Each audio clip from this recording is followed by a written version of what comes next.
I have 9:04 on my clock, and I know people's time is precious, so we're going to get started. My name is Arnold Weinfeld. I'm Associate Director for Michigan State University's Institute for Public Policy and Social Research.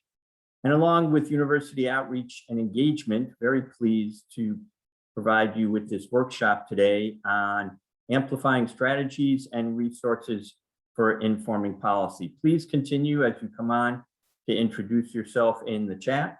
And if you have a certain policy interest, in the next hour and a half or so, we intend to provide some information on not just the Institute for Public Policy and Social Research, but best practices for communicating with your research to policymakers.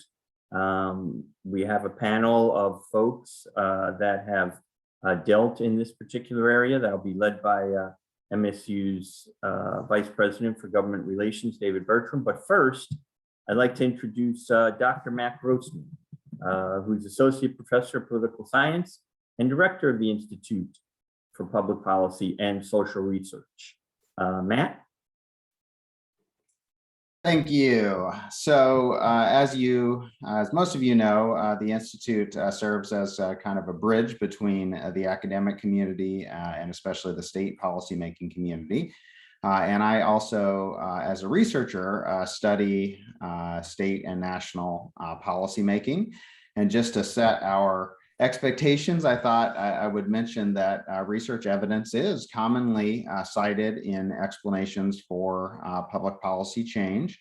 There are many specific policy histories that point to research evidence as playing an important role. But sometimes our expectations are sort of from the research side. There are the extent to which policy is following the consensus of research. And so from a political science perspective, I'll just say research is one of many factors that influence the policy process and do so in tandem with other factors rather than alone. So research can be influential, but of course, so can things like public opinion, parties, interest groups, past policies, everything that you know can be influential. So research comes into the policy process through several routes and then has to compete with everything else in influencing policymaker decisions. And one thing that's important to understand is sort of the differences between the policymaking community and the research community. First is they are interested in things that are immediately relevant to a decision, whereas we're more interested in kind of most important to general knowledge. Second, they're concerned with things like feasibility, constituency reaction, implementation, how do things appear, and values. And we're more concerned with things like measurement, causal inference, impact, generalizability. It's not that there's never anything that crosses those two, of course, but it's important to sort of understand the general inclinations. Policymaking community also has knowledge. It's just a different kind of knowledge. They have a lot of knowledge of what's been tried before, what's been mentioned many times, what is under their control and not under their control, how people are likely to react to suggestions. Whereas we have more knowledge of policy variation, the potential effects of policy, including unintended effects as well as intended, and the uncertainty involved in decision-making and policy effects. So we have some knowledge and they have some knowledge, and we need to help bring them together. So what policymakers generally are after from researchers is a high bar. You might say sort of impossible, but just to put it out there, they'd be happiest to hear immediate, definitive answers about the size of problems, the effects of small changes from people who are well-known and disinterested policy area experts. So that's a lot, right? We can't always give the definitive answers. We can't always be the well-known and disinterested policy area experts that they want.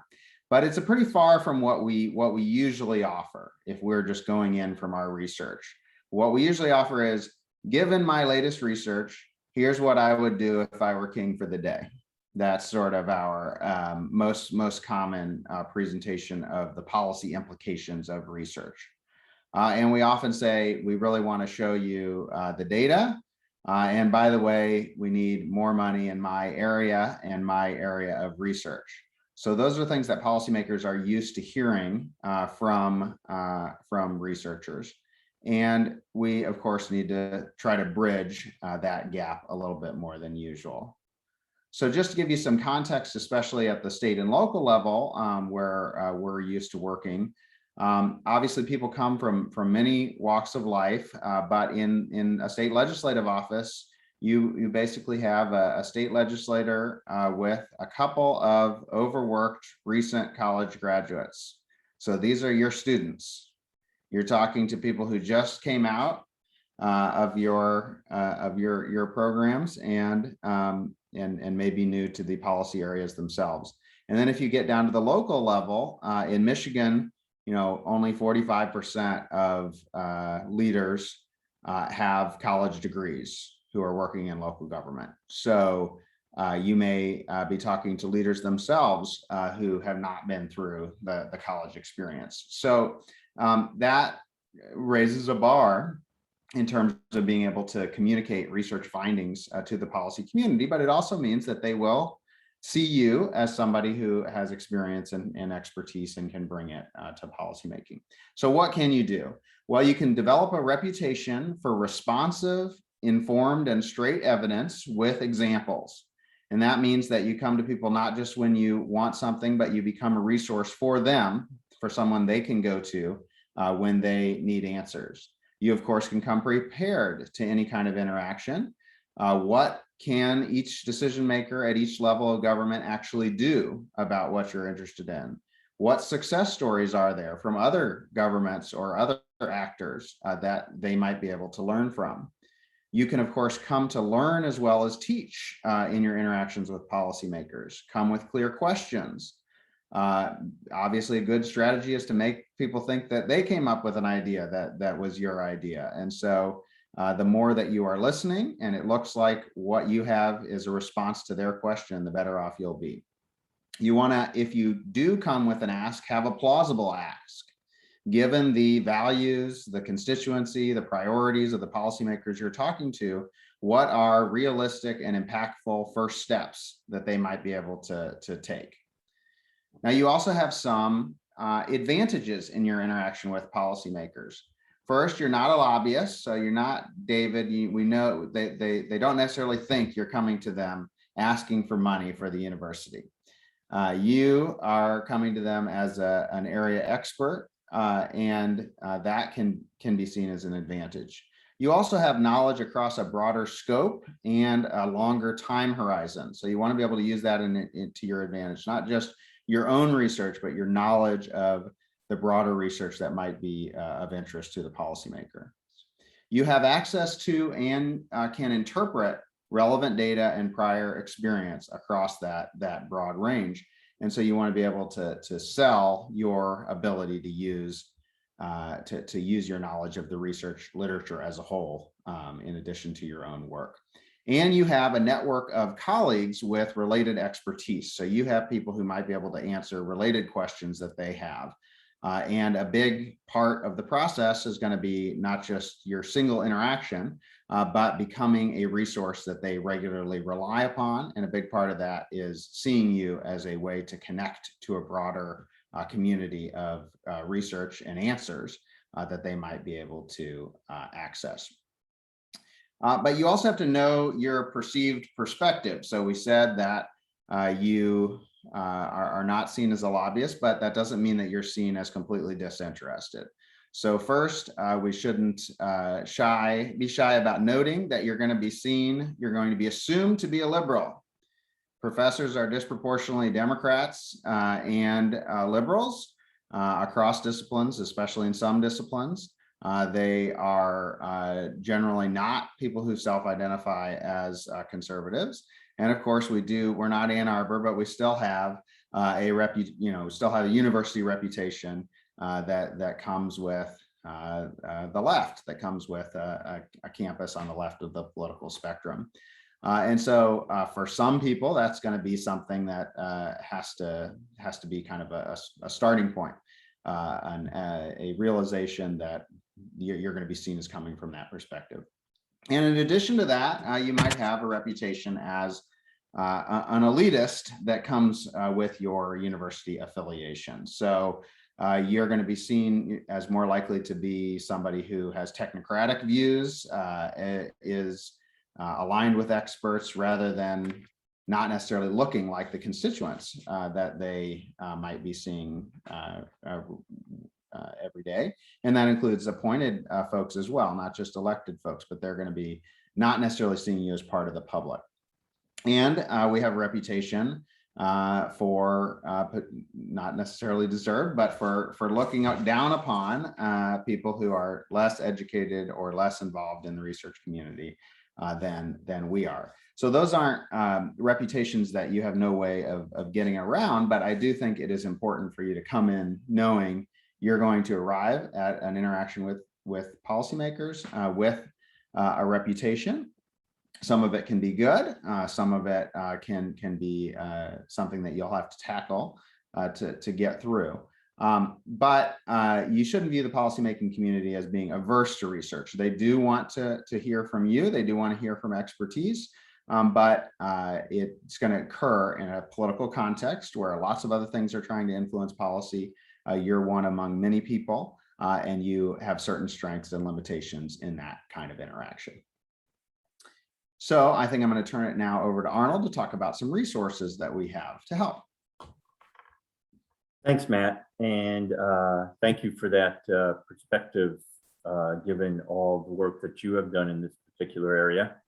We'd be remiss if we did not go over just what is the Institute for Public Policy and Social Research, and how can we help you? What are the assets that we have available, and work with faculty and researchers across campus and interacting with public policy makers. The Institute's in the College of Social Science, for those of you that are not familiar with it. And to me, our essential mission is to work to connect the applied research that you all are doing to pressing public policy issues with policymaker communities. And in our case, that's very much the state legislature in particular. And so many of our programs reflect across that. Many of our educational and training programs reflect that, such as we do a monthly public policy forum. It used to be in person and a luncheon. We still do it over the lunch hour for about 75 minutes. Where we highlight various topics of pressing public concern and bring on folks that are doing research and or stakeholder work on the ground in this particular area. So last month, we had one on the census, and we had folks from the city of Detroit talk about their efforts, from the state of Michigan, and then we had Dr. Corey Smith, who is chair of the political science department at MSU, talk about the political aspects, the redistricting aspects. And those are held once a month, typically when the legislature is in session. So our next one is coming up on October 19th. It's going to be on economic development tax incentive. And very pleased to have three well-known panelists in this particular area. And of course, that topic is of even greater importance given the announcement by Ford Motor Company to build next generation auto plants out of the state of Michigan. The other programs we have are our legislative leadership program. This kicks off every 2 years with a 2.5-day public policy session for newly elected state legislators. And then over the course of the session, we try to keep that group together and keep them informed on issues that they are coming across as brand new legislators. As part of that, we also train staff. We have a 3 to 4 sessions a year that are geared toward legislative staff. I should mention that both of these programs are supported by a grant we have with the Kellogg Foundation. And we're very pleased to be partnering with the Kellogg Foundation. And we also partner with other organizations such as the Michigan Health Endowment Fund on a series of health policy issue forums that we've been doing the last 2 to 3 years now for state legislators involved in the standing and appropriation subcommittees on health policy. Of course, you may have received notice about MAPRA grant. Our Michigan Applied Public Policy Research Grant is directly targeted at you all as faculty and researchers to help assist with your research and public policy issues. We've been doing this for many years. It's how we grow our affiliated faculty list, of which we have over 70 on campus in various disciplines. But we give out about 5 to 6 grants each year, $25,000 to $30,000 to assist in your efforts. This year, we're studying such things as wolf hunting and wolf management. That's been a topic of interest of late. Climate change, of course, especially emergency preparedness in counties across the state, and several others. So that is one way that we work directly with you to help fund some of the research that you do. And one of the other products we do are podcasts. We have a State of the State podcast we do every month, facilitated by WKAR Radio, where Dr. Grossman, myself, and MSU economist Dr. Charlie Ballard will talk for a few minutes about the current state of affairs in Michigan politics and the economy. And then we'll feature a guest that's doing research on a pressing public policy issue here on campus or off campus. So those are some of the educational and training programs that we do. I'm going to turn it back to Matt for a second to talk about another large part of our operation, and that's our survey research. Matt? Thank you. So as a reminder for those who got here late, you can introduce yourself in the chat, and in previous in-person iterations, people were able to make connections with people who are interested in similar policy areas. So hopefully you're able to do that, and we will send out an attendee list as well. So in addition to the public resources, by the way, get in touch with us if you'd like to be an affiliated faculty or if you have an idea for a policy forum at the state capitol. We also have research resources. So a few that should be of interest to this group. We have regular surveys of the Michigan public and policymakers, and we can actually do nice comparisons between what the public thinks about an issue and what policymakers think about an issue. We do that 3 times a year now, and the State of the State survey is a really long-running survey of Michigan political attitudes and every other kind of attitude that you might think about. So we also have a lot of overtime comparisons that you can be involved in there as well, and we can help you design those questions. We also run the Office for Survey Research, and so we have the ability to do specific surveys of more particular populations as well, and help you design the questions to get as much out of it as you can.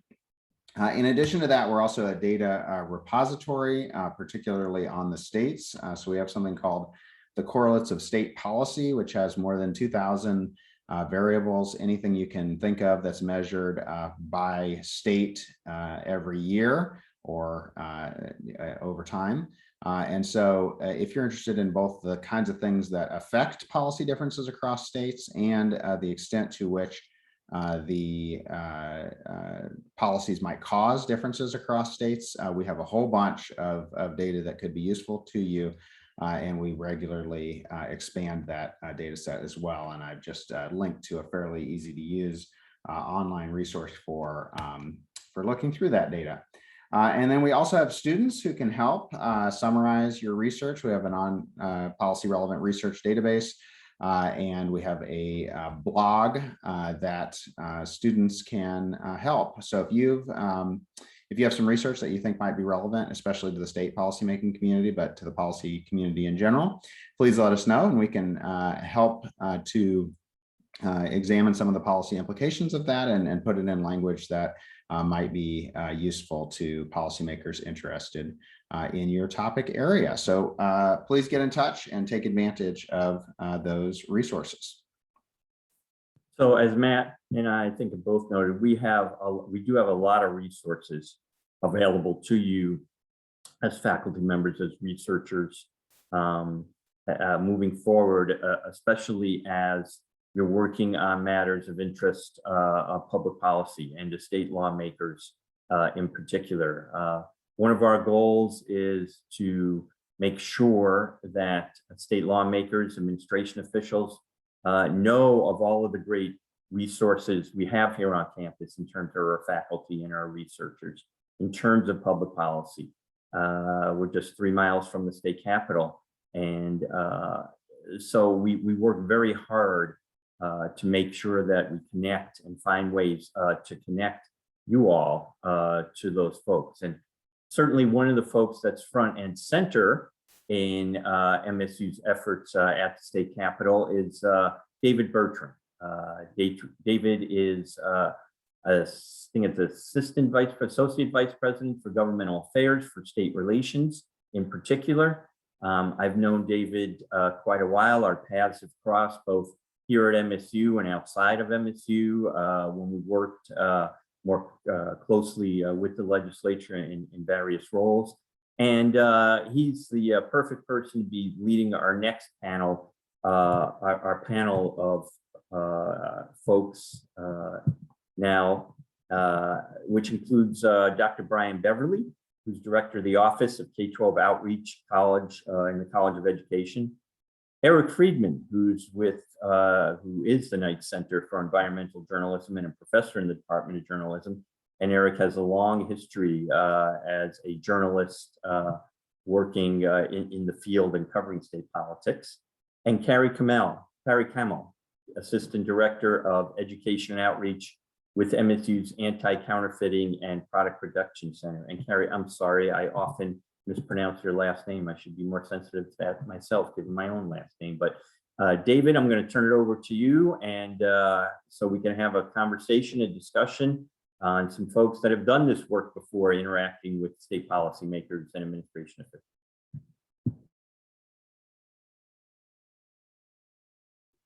David, you're muted still. Well, I have to unmute you, don't I? Hang on.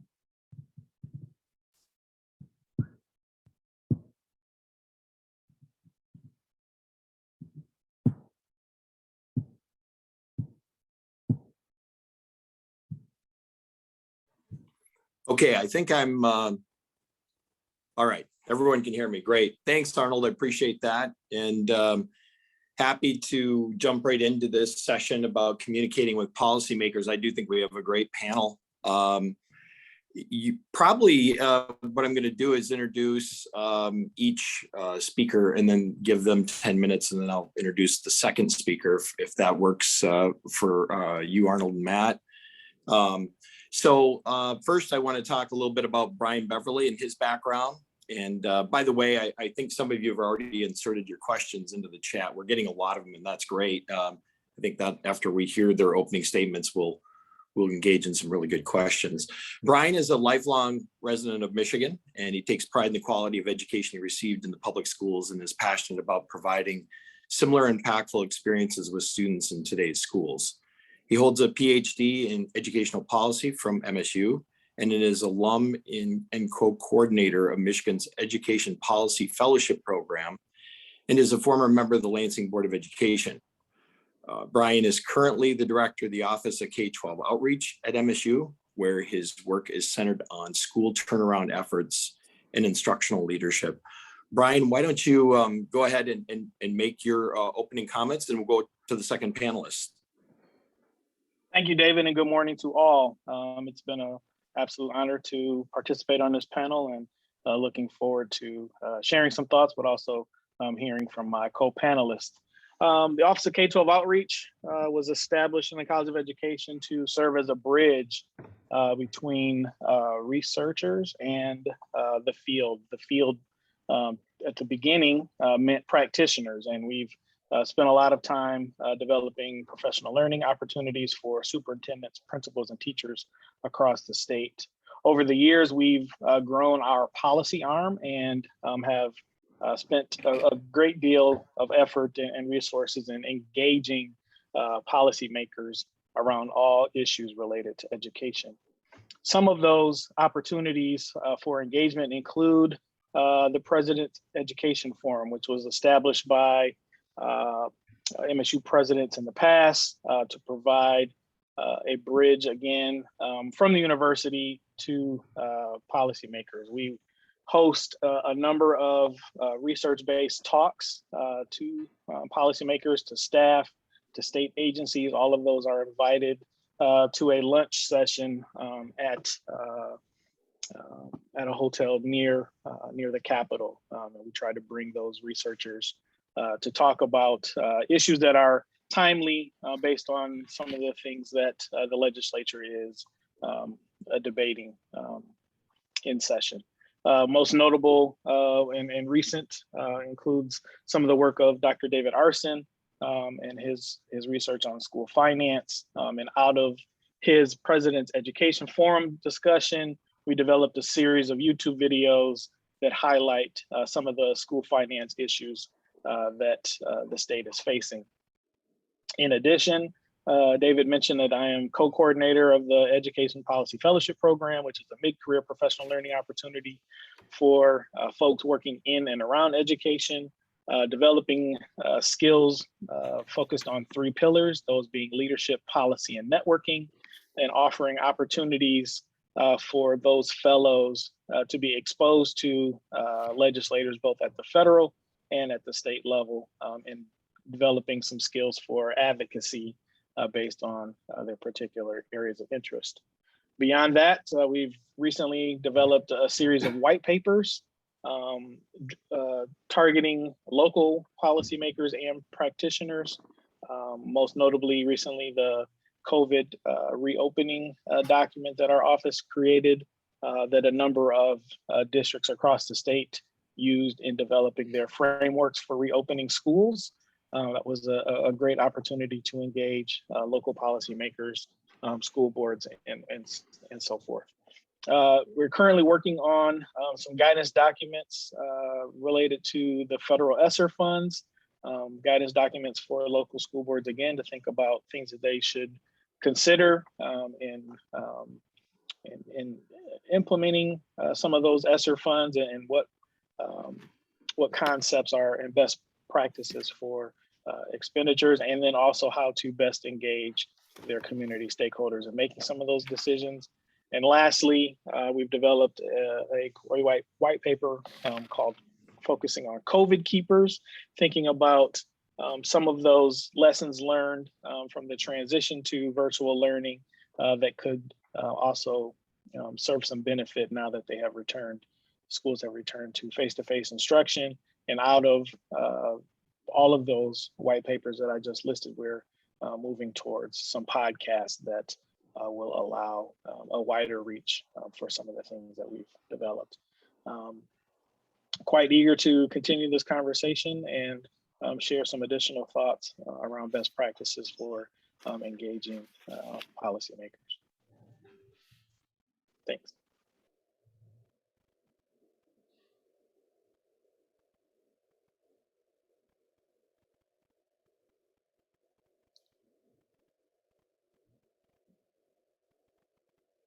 There we go.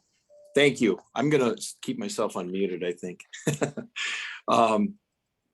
I know most people do like to mute me, so that's a fun piece. We're next going to go with Dr. Eric Friedman, and Eric Friedman is the professor of journalism and former associate dean of international studies and programs.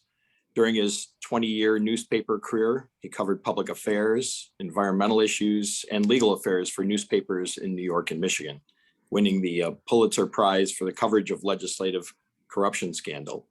He teaches environmental journalism and serves as director at the Knight Center for Environmental Journalism. He also teaches public affairs reporting, international journalism, and feature writing, and serves as a director of the school's Capital News Service, a professional level practicum in which students cover state government for more than 25 newspapers and online news outlets across Michigan. Eric earned his bachelor's degree in government from Cornell University, his law degree from New York University, and his master's degree in resource development from MSU. His research includes press systems and journalism practices in the former Soviet Union, environmental journalism practices and challenges, international journalists, professional standards in education, public affairs reporting, news coverage of press and human rights, and US political history. How many books, Eric? I've got about 10 or 11 listed here that I could. It's about 14. The last one came 14. out in August. I would give the titles of all of them, and I'm sure they're all great, but I won't go through them all, but I would be happy to share them with anyone afterwards. But that's incredible work. He began his career as an aide to U.S. Representative Charles Rangel of New York before becoming a reporter for the Knickerbocker News in Albany, New York, and then the Detroit News Lansing Bureau. After teaching as an adjunct at the School of Journalism, he joined the faculty full-time in 1996. He continues to write for a variety of publications on environment, public affairs, legal issues, and other topics. Eric, why don't you share with us your opening comments, and look forward to engaging with you on the questions. Thanks. I didn't realize my biography was that long. Oh, it's not. It's perfectly sized. Yeah. I'll talk to you all this morning from my perspective as a journalist at the Capitol since 1984, full-time for 11 and a half years, and then since then currently is director of Capitol News Service, our public affairs reporting practicum.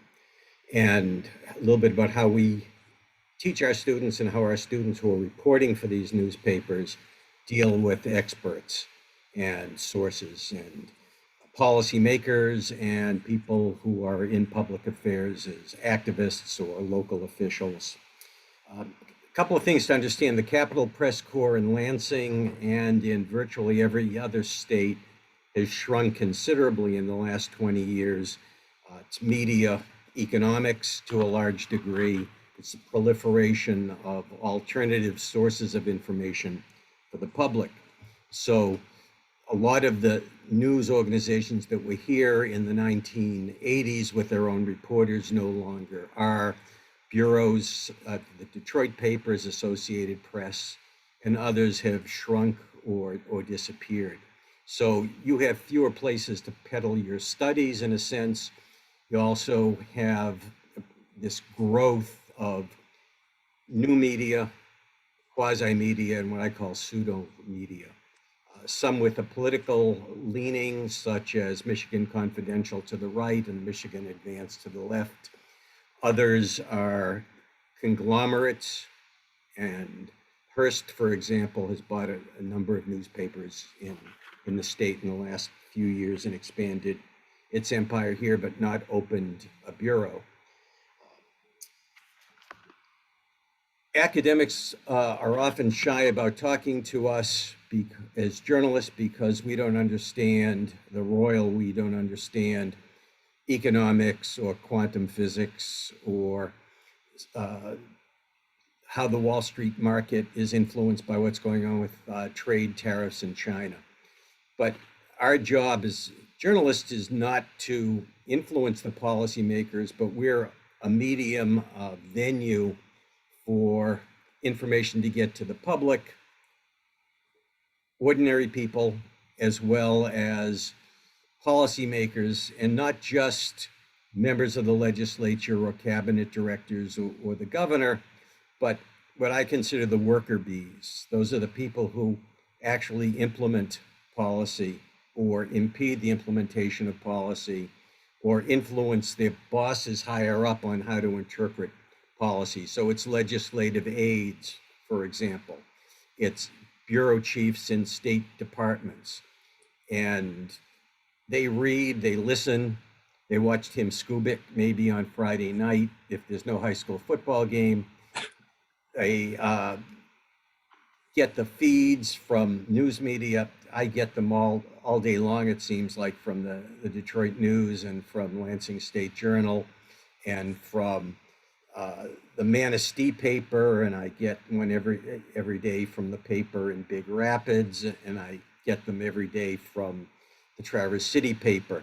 So we're getting information out, and one source we turn to are experts. And experts have a different concept of deadline than us. When I write a journal article or invited to do a conference paper, oh, you got 2 months, you got 3 months. Not so for us.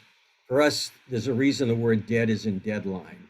And the 24/7 news cycle makes it even more imperative that you, whether you've done a study or we're calling you because you have particular expertise and we want some context for a story, you've got to respond quickly. And it takes a change sometimes in your mindset. We don't like it when you pretend to know what you don't know. And that happens too often, and particularly with younger journalists or aspiring journalists. The fact you have a title as a professor of psychology doesn't mean you know everything about psychology. So refer us to somebody else who does if it's outside your area of expertise. We love examples. We like real world examples. I understand, but the public doesn't, why we often keep information confidential in our published studies. We may not say what county a particular event is happening, or your study may say 4 counties in Southwest Michigan. Well, our readers or listeners or viewers want to know, are they living in one of those 4 counties? I don't like to drop names, but I will, about 2 academics from MSU who were masters of how to deal with journalists by being credible, by being reliable, by being deadline conscious, and by knowing how to do essentially sound bites. One of them, fortunately, is still around, Dr. Charlie Ballard, the economist, who's probably the most quoted economist in the state, particularly on areas of Michigan economy. And the late Bob Drajanowitz, who was the director of the School of Criminal Justice, his specialty was community policing, but he was, if you read in the media, he was essentially an expert in all fields of criminal justice, partly because he was a brilliant guy, but he also knew the connections between different fields of law enforcement, corrections, community policing, and so on. And I think that's what I'll end with right now, David, and see what the questions are. Thank you, Eric, and I appreciate that. Great insights on your experiences, and I'm sure more to come as we get past our opening comments. And Carrie Kamel is up next. Carrie, did I pronounce the last name right? Camel, but It close. is Camel. All Yes. right, I had to ask. All right, thank you for the correction. Carrie is from the Center for Anti-Counterfeiting and Product Protection, which is known as ACAP. I think I have that right. And Carrie is the Assistant Director for Education and Outreach, where she works on program management and design, outreach to industry and government professional training. She runs the center's executive education programming and the country's first professional certificate in brand protection and anti-counterfeiting in the center's student internship program. Additionally, she maintains an active research agenda on legal issues pertaining to trademark counterfeiting. She has researched U.S. state anti-counterfeiting laws and case laws related to e-commerce liability for trademark counterfeiting and the impact of culture in the Middle East on intellectual property and trademark enforcement. She enjoys working at the center because of its multidisciplinary focus, creative solutions, and cutting-edge research. Prior to coming to ACAP, she spent a significant time working, traveling, and living in the Middle East, including Egypt, Iraq, United Arab Emirates, Libya, Jordan, and others. She was the deputy chief of party at the Paul College of Law's Iraq office, where she managed rule of law programs, and deputy executive director in the Chicago office. She's a licensed attorney in Illinois and Michigan with a JD from DePaul University and a master's in political science from American University in Cairo and a bachelor's from the University of Chicago. She's serving in her second 3-year term as academic specialist advisory committee at MSU, where she has been chair, vice chair, and chair of the promotion subcommittee. She is also an adjunct professor of law at MSU College of Law, where she teaches trademark counterfeiting, food counterfeits, and international intellectual property. Carrie, thank you. And we're looking forward to your comments as well. Great. Thanks for the introduction, David. Good morning, everyone, and privileged to join this panel with Brian and Eric. As mentioned, I work at the Center for Anti-Counterfeiting and Product Protection. We've been around for about 13 years, designed when industry came to MSU and said, we have this a very strange problem of trademark counterfeiting that's been going on for some time. Law enforcement is dealing with it. There's a little bit of legislation, but nobody has ever researched it before. So we began in the College of Social Science and mainly doing research around the criminality of it. It's actually criminalized behavior to create a trademark counterfeit of something, which is essentially using a trademark on someone else's product that you're not authorized to use. So I joined primarily to help the center translate our research into something that was practical, both for industry, but also for law enforcement, for government, for others out there that may find it difficult to consume heavy data-centered research. And then throughout that process too, because of my particular background, I've spent most of my career since getting my law degree on rule of law issues. So particularly looking at legislation, at constitutions, and the difference between law on the books and law in practice. So I started to create my research portfolio at the center, looking initially at U.S. state level legislation around anti-counterfeiting, including in the state of Michigan, but always partnered with one of my social science colleagues to blend my legal research with their data-driven approach. So that's produced some very interesting analysis, both of whether these statutes are actually being used, how effective they've been, how confusing they may be in practice, which we find through the case law. And then that migrated into, sort of the socio-cultural dilemma that we have now, especially activated since the beginning of COVID, which is online shopping and the amount of fakes that are flooding most e-commerce platforms. So we started to see this issue a couple years back and noted that most of the laws in this area are designed for non-technological approaches. So very much of a brick and mortar context, not designed for social media, for e-commerce. So I started writing a lot in this area, looking at the current state of the legislation with what was actually happening in practice, looking at the case law, looking at either legislation, lack of legislation, things like that. And again, partnering this with some of my social science colleagues' theory on how to disrupt either bad actors in that space, whether it's a civil issue or a criminal issue. So we started writing about that, and it garnered a lot of attention, just because most things in our space are anecdotal, or they're based on data that's privately held by companies and not shared publicly.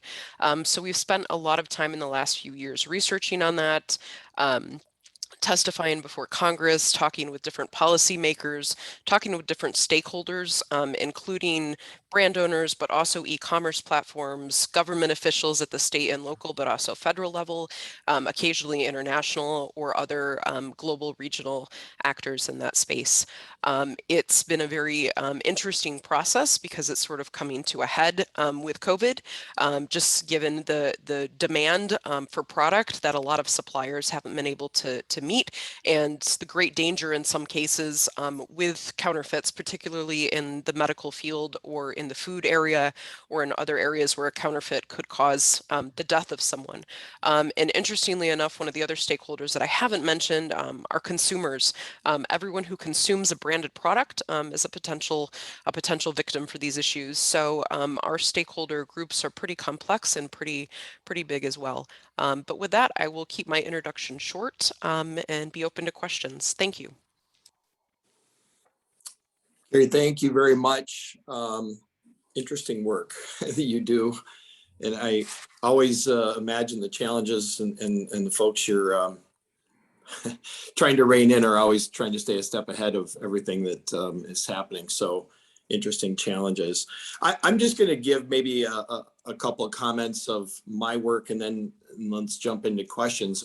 Arnold mentioned that this is engagement, not being lobbyists. Well, I'm on the other side of that. I am a lobbyist for the university. So my role, and for those who may be on the watching today, not aware, my role is to engage on behalf of the entire institution. So we have 17 colleges, and we all have our interests, and some of those are even juggling at times when colleges don't see eye to eye on particular legislation. My main focus is on state government, but there is a lot of crossover between federal and state, especially right now with the way federal dollars are flowing to the states. And so while the big part of my role is pursuing funding, it's a lot of policy and a lot of statutory changes as well, not just with the legislature, but also with the administration, the governor's office, and others. So I just wanted to give a little bit of my background. It is a different perspective than everyone else. What I enjoy is being able to help showcase the institution by engaging with folks like you, and being able to, in many cases, introduce you to the right folks. Theoretically, we hope the right folks that can help if there are challenges that need changing. And so those are the things that I typically work on. There's been a lot of different, I've been around long enough, the legislative process and state government, as Arnold alluded to, we've known each other a while, that the changes have been there, whether it's term limits, tactics, how you approach someone. So while there's level engagement, and the topics are all important and have their own way sometimes of who you approach, there are tactics that you use to, I think, especially with state government right now, with people not being around as long, it's hard to ramp up relationships right away, but that is something that's important, and we may get into some of that as well in the questions. So I think we're going to go to questions. I've got one, and I think this may cause some real interest by everyone. Can each of you explain maybe one of your more challenging moments when you've been engaging on a topic, and what you took from that? Did you change the way you approached the legislator or somebody else at a certain level? I don't know who might want to go first on that, but Brian, you ready to take that one on? Sure. So I guess, I don't know, it was definitely challenging. It was one of the more fascinating moments, a part of a president's education forum. So thinking about a lunchtime discussion, everyone seated at tables, having their meal, the faculty member is presenting their PowerPoint at the front of the room. And we had a legislator who wanted to live stream from their phone during the talk, right? And we traditionally don't record those President's Ed forums, so that there is a more open dialogue, that folks are more transparent in their comments when they know they're not being recorded. And also we do it to protect the legislator or the staffer, so that they can ask a question that someone in the general public may have assumed they might have already known the answer to, right? And so they can ask the quote unquote silly question, right? And at this particular moment, the legislator was really into the content, was really into the topic, and wanted to live stream it. So we had to approach them and say, we prefer not recording, and there was some pushback at first, and so what we did was we ended up offering an opportunity for the faculty member and the legislator to meet individually, so that they had some more one-on-one access, and then that they could do what they wanted with that particular conversation. So it was great that there was that amount of interest on the topic that the faculty member was sharing. But it was also challenging in that, you wanted to make sure that everyone in the room has the level of comfort that we were shooting for sure. Sounds like you diffused the situation well. Had to. Not an easy circumstance. Carrie or Eric, something unique you might be able to throw in here that you've experienced? One of the problems that we have recurring with particularly young journalists is what is off the record, what is background only. And it irritates me to no end when, and I don't allow our students to do that in Capitol News Service stories, unless it's a child who's been molested, and then we can deal with that and we can explain it. But readers and editors have no way of knowing the credibility of someone who is identified merely as a legislative aide, and we can't even verify this person exists, let alone that person said what our story claims that person said.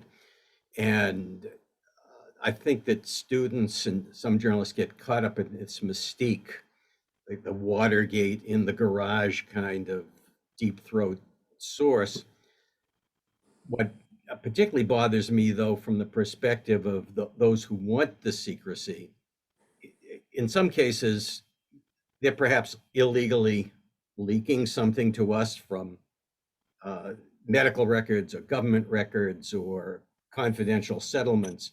But usually, whatever the jargon is that the news organization says, is not authorized to speak on this, really means they're covering their butts, and they want to zing it to the other side, to the opponents, to the critics, and not have it come back to them. So we have to educate journalists that that's the rare exception when you let sources get by with that, when you can at least be aggressive in looking for someone who is willing to be identified and associated with the comments or the report or the data. No, thank you. Appreciate that. Carrie, anything to add in here? Yeah, sure. So I have found it challenging sometimes to separate for me my outreach and education portion of my job from the research portion, especially working with stakeholders who have very conflicting ideas of what should happen in our field, particularly around legislation. So I run our events where we have open forum for discussion, and we encourage conflicting views and talking through the issues. But on our research, a lot of people sometimes are like, oh, hey, by the way, you should alter your research here so it says this particular thing, and have been pretty direct about that, which was initially pretty surprising to me. But making sure they know, we're a neutral academic party. We're not shifting our research just because we work with you in this other capacity. Sometimes it comes in waves, especially if all of a sudden we're in the media for something, or people are reaching out to us and quoting us, or when we're a little bit more on the national scene, with the House Judiciary Committee and the passage of this recent bill. But that's always been a big challenge in saying, like, no, we don't alter our research, and it's not just once, but it's often, right? It's on sort of both sides of that. Always surprising to me, but we sometimes get those requests, which are a little baffling, and just to say, nope, our research is not impacted by you. We'll still work with you in the educational capacity. We'll still welcome your comments at our events, but this is the core of who we are, and we will lose our reputation, obviously, if we go down that path. But that's been a challenge that's come up in the last couple of years, and again, sometimes surprising to me. Sometimes the same person will reach out multiple times, and I'm like, we haven't changed our mind on that. That is non-negotiable. So. No, thank you for that. I appreciate that. And I can see where people can be persistent and keep pushing. I've got a real short, unique story, but my engagement is every day. So my broad scope of this is heavy. But in talking to a high-profile appropriations person, I'll leave it at that, a few years ago, and I was in with one other person from the university, and we were talking about funding for the institution. It wasn't general funding was for a special program. And the person who was with me, we were in the office about 4 minutes. And I brought up what the program was, the need for it. Because one of the things, if you're asking for money, is you really need to lay out the need and what the purpose of the money will do before you start talking the dollars. And they really did that, but you know, there was a quick ask about how much money it was. Well, this legislator got up and said, "Get out of my bleeping office right now." We went out in the hallway. It was a tense moment, and I looked over at the other person who was with me, and I said, "What did you say?" And jokingly, they didn't say anything. There was no word spoken. So it was just a very unique moment. You can expect anything when you're engaging with folks, and it might have been just a bad day for that legislator. But I just throw that out there because I want people to know, if you ever get thrown out of an office, it's happened to other people too.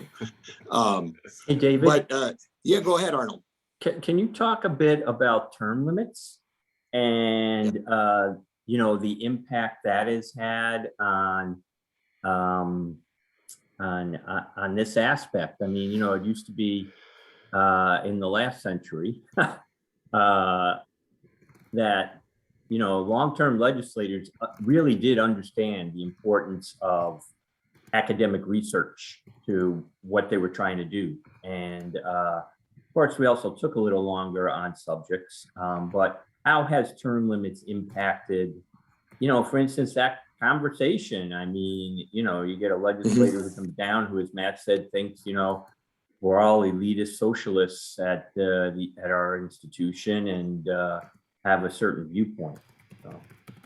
Well, first of all, yeah, thanks, Arnold. Term limits has changed things dramatically. I served in this area long enough to experience it before term limits, and then now that goes back to how long I've been around.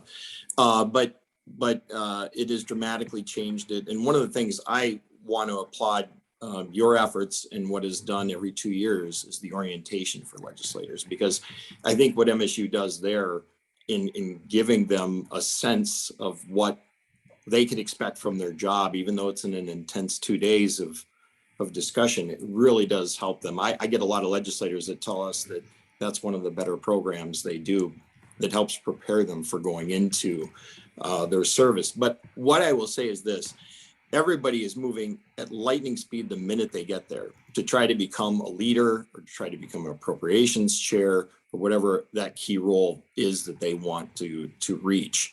Many of them, it's a stop for the next thing that they're trying to get to. What you lose is continuity on issues. So it used to be, prior to term limits, somebody might spend 8, 10, 12 years on a particular committee and actually get to know the topic area and the department that they're working with and that budget. So that it was much more difficult for someone to come in and say, well, you need to do this, you need to do this.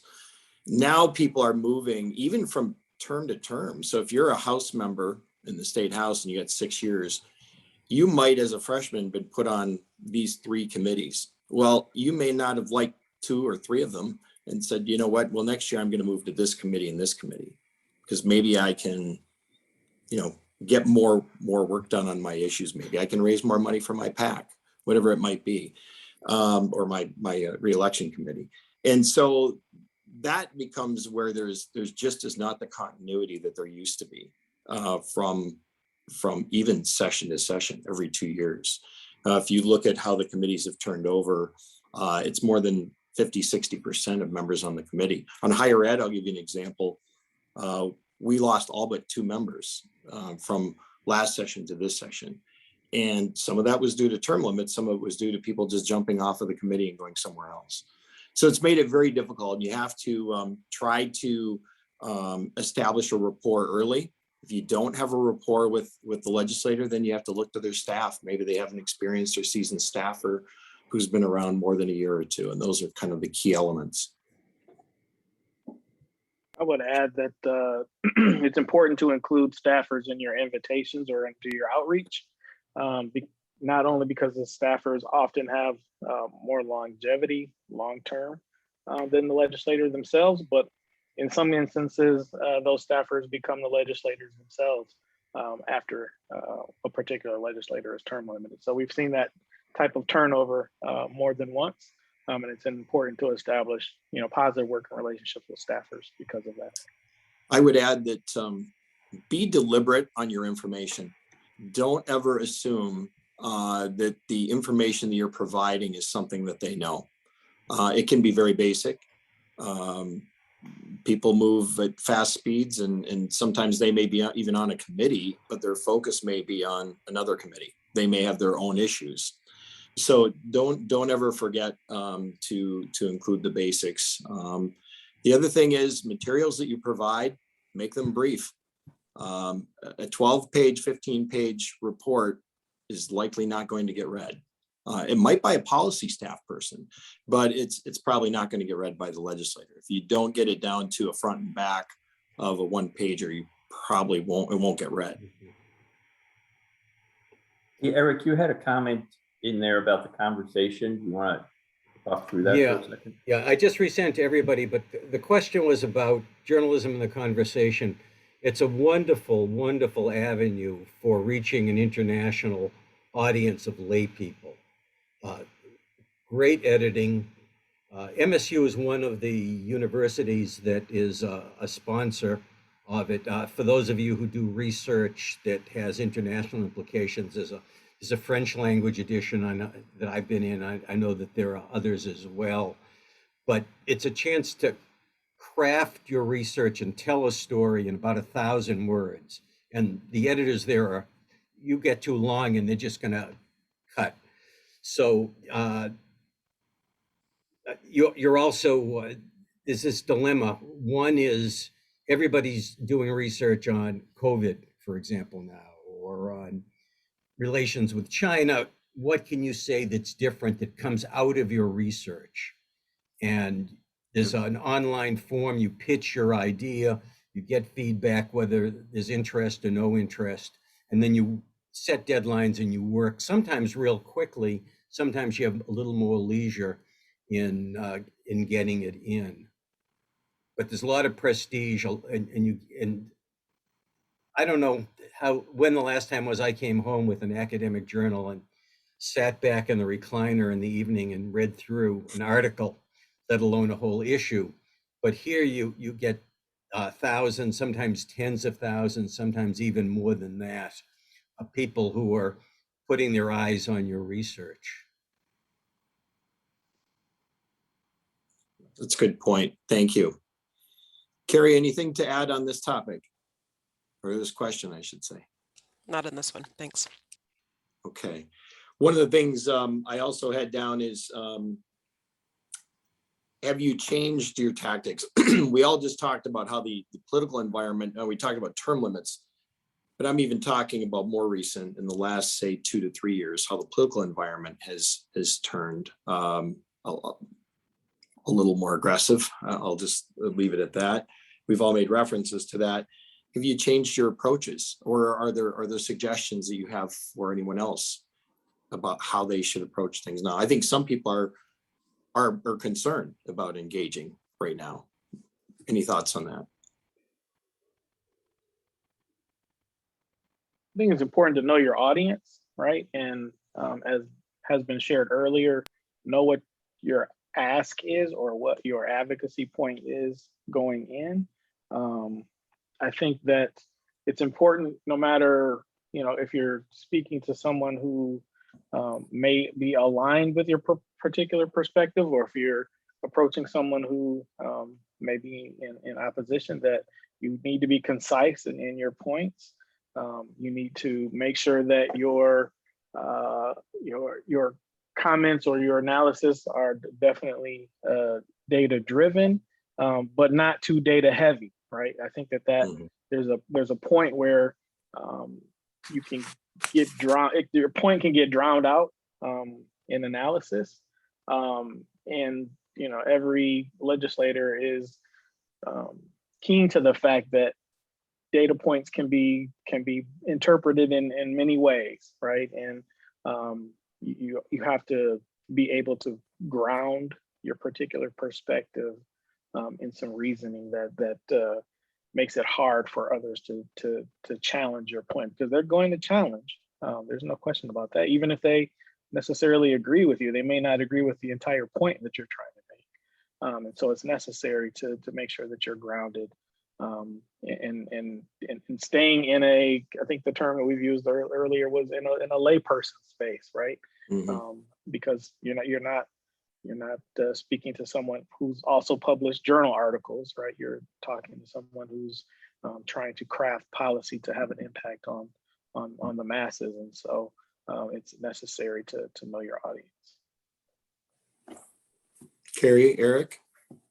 No, I don't have anything to add on that. So I would just follow up to what Brian said too. And I think a lot of it is, if you do the work and your work speaks for yourself and you're respectful to other people, even those who may disagree with you, or as Brian said, they agree with you on some points and not others. I think that's very important in order to build that up, but also to be responsive.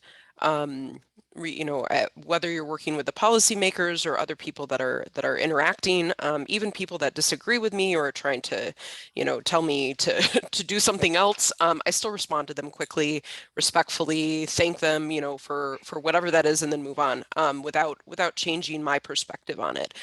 So I think sort of modeling the civility that you want to see is very important, and not just expecting it from everybody else. And then when you don't get it, sort of engaging in that, because I have, as I'm sure the rest of you have, seen that go downhill very quickly. But I feel that, if you model it, others tend to come along with you. I mean, there's of course exceptions, but usually taking the high road on that is probably a better approach. So to build on that just for another minute or two, so if somebody has a bias, a pre-bias that you're aware of, and how is the best way to deal with that? I mean, is it the decision to not engage with them, or do you engage with them? Sort of carry what you were mentioning in a civil manner. What is the best approach? I mean, I think it's up to the individual for one. I mean, I can't put myself in anybody else's shoes.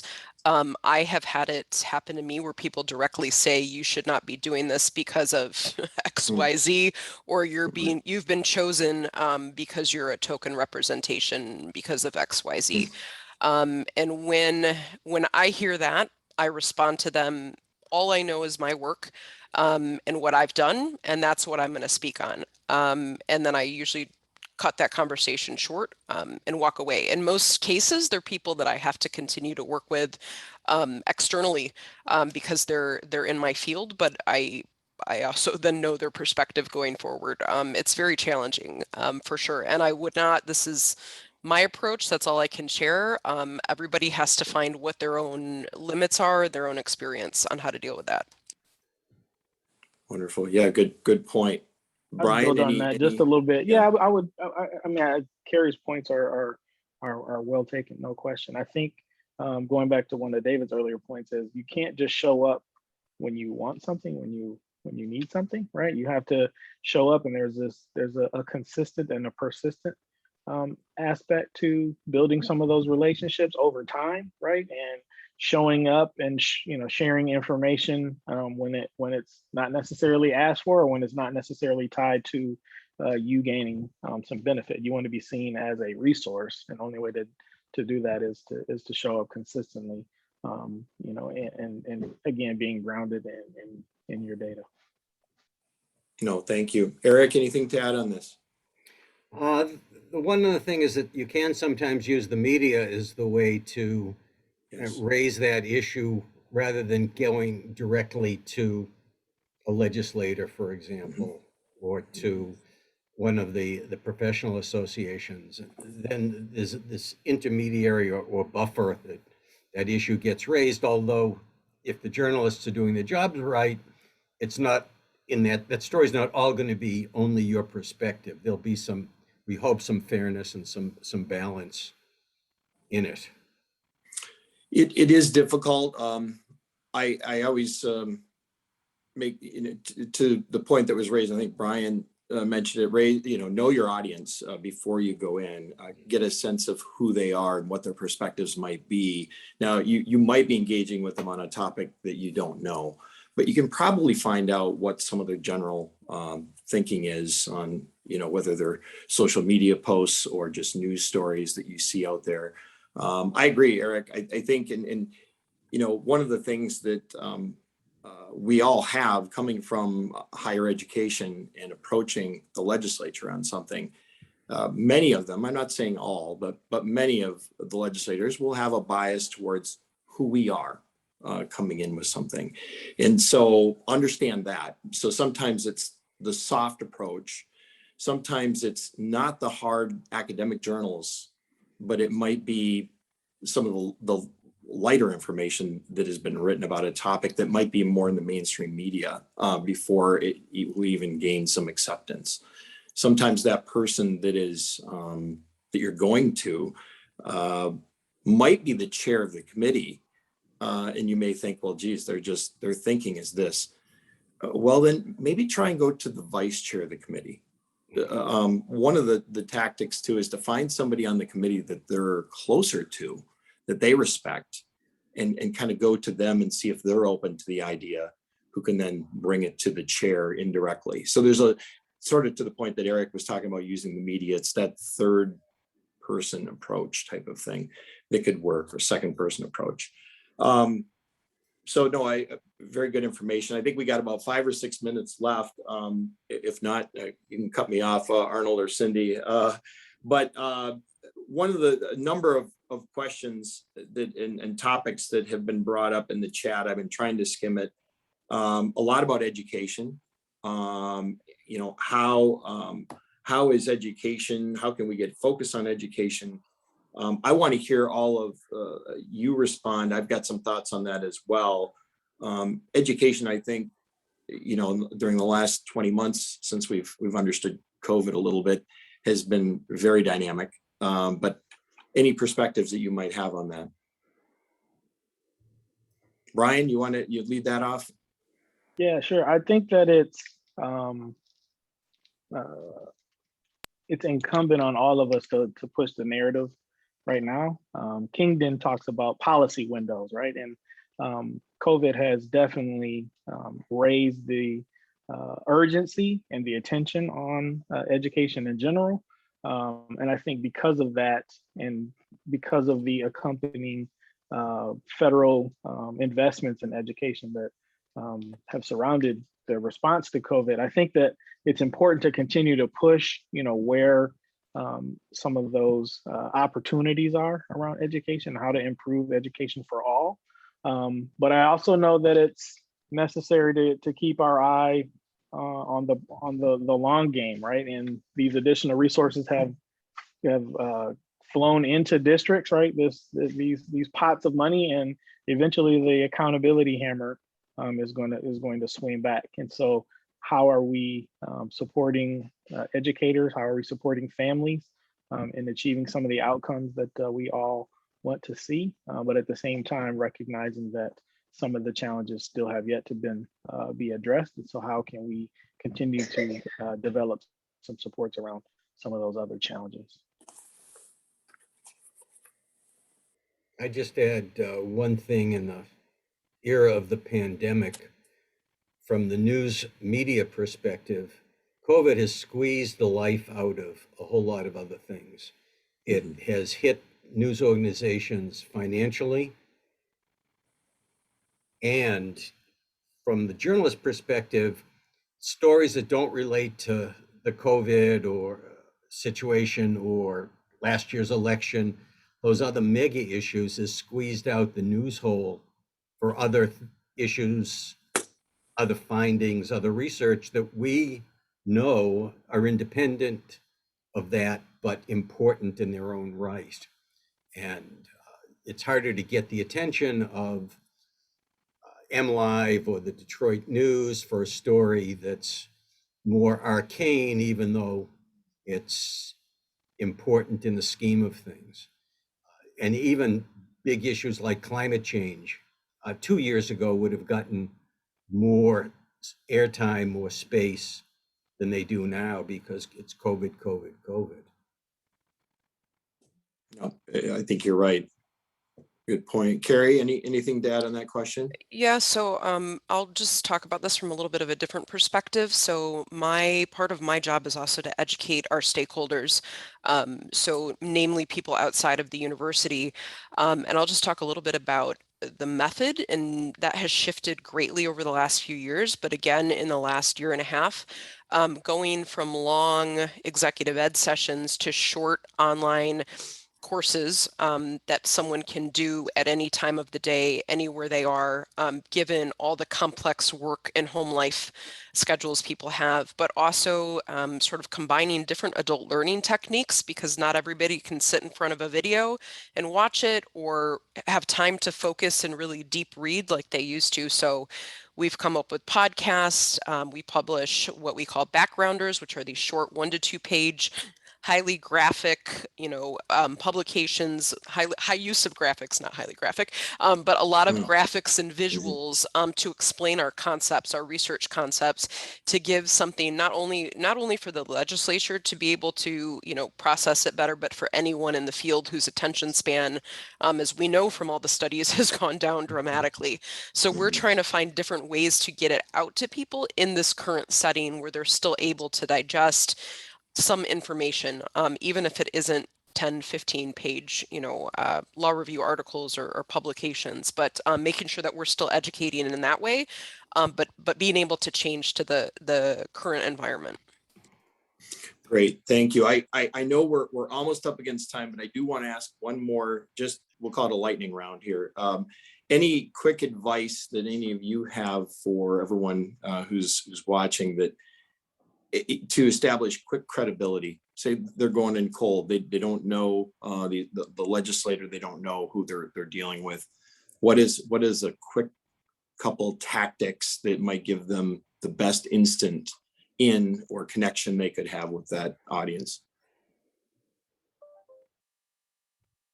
I would say what I tell everybody that I work with, sort of know your 30-second pitch. I mean, going way back to graduating from college, know your 30-second elevator speech. And then if you get an engagement, then you can go into the longer version, but don't start out with the really long, all of that. But know that really well so you can engage with people and know what you know and what you don't know. Be willing to say, I don't know. I can refer you to somebody else for that. Great. Eric or Brian? I was about to say what Carrie said, but you called on her first. Sorry about that. I would say don't be afraid to go where policymakers are, right? There are lots of opportunities to connect with legislators and staffers. Just hanging around the Capitol, you're gonna bump into somebody and strike up some conversations, right? And so how can you leverage some of those informal opportunities to get you to the table for some more formal opportunities? No, I think that's right. And that is, I'm going to reiterate too, you do have to try. And one of the things that I think we do get wound up in this current environment that we're in is that we think it's futile, and it's not. There are people who, even though what they're putting out publicly, it looks like a huge wall. They are human. They do listen. You may not get through to them the first time. And again, it may be another route. You might find a staff person that is more open to the discussion. I have found more times than not, people will put up the walls right away, but then, boy, 2, 3 months, 4 months later, they're coming back and saying, didn't you guys have some information on X, Y, and Z? I'd really like to see that. The other thing is, if you've got a quick success story, something's worked somewhere, and you can just show that to them and say, look, we want to do this here and it's working there. Would like to talk to you about it. Those sometimes are also good angles to take.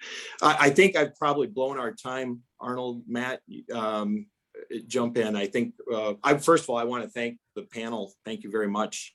I enjoyed this and learning from you, and the questions were great.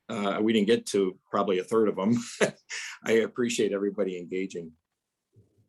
Thank you. Thanks, David, for a wonderfully led and engaging session. Thank you, Terry, Brian, and Eric as well for lending your expertise. And thanks to all of you who took time today from your busy schedules to be with us. You'll be receiving follow-up, including a link to an evaluation. So we would urge you to fill that out so we know how best to serve you and proceed with future trainings in this particular area.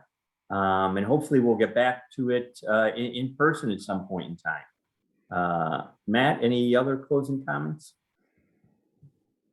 Yes, just to mention that when we do have the session again, even if it's titled the same, I encourage people to come back, because when we go in person, you all have an opportunity to actually try out your pitch on a policy message that you have, and have some advice from peers in executing that. And I think that's an important part of the session. And we also have often have support from the Scholar Strategy Network, who goes around nationally to give advice to scholars on interacting in the policy arena. So please keep those in mind once we're able to get back in person.